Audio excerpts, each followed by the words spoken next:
derivatives of x equals f of y. So the derivative to y dx is just, we work out dx dy because we've got x in terms of y, and then we just work out the reciprocal. Of course, we are assuming that x equals f of y is a one-to-one function. Example 5, given x equals y cubed, find dy dx. So we've got x equals y cubed. Let's differentiate that one. So we've got dx dy equals 3y squared. And therefore, dy dx, we just flip it. So we get 1 divided by 3y squared. Of course, here, y cannot be equal to 0, because if it's equal to 0, then it's undefined. Example 6. Find the gradient of the curve x equals y squared minus 4y at the point where y equals 3. So again, let's differentiate. So we get dx dy equals 2y minus 4. Now we want dy dx because that's what the gradient is. The gradient is always dy dx. So we're going to flip it. Dy dx equals 1 divided by 2y minus 4 at y equals 3. Dy dx will equal 1 divided by 2 times 3 is 6 minus 4, which means it is a half.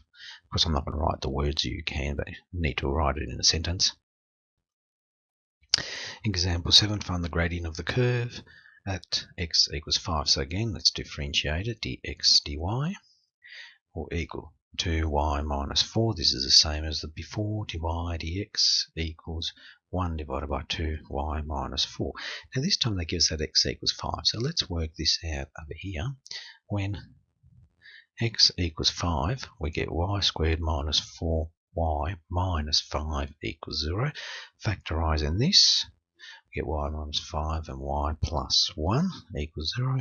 Therefore y equals 5, or y equals negative 1. And of course, substituting both of these in there, so when y equals 5, dy dx equals 1 divided by 2 5s are 10 minus 4, which means it's 1/6.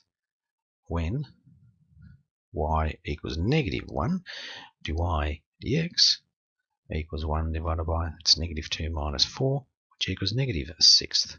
So we have two answers. When y equals 5, dy dx equals 1/6.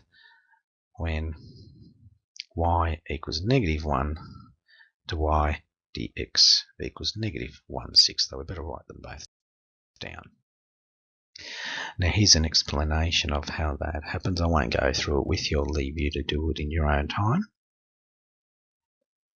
And you can also do it on your calculator.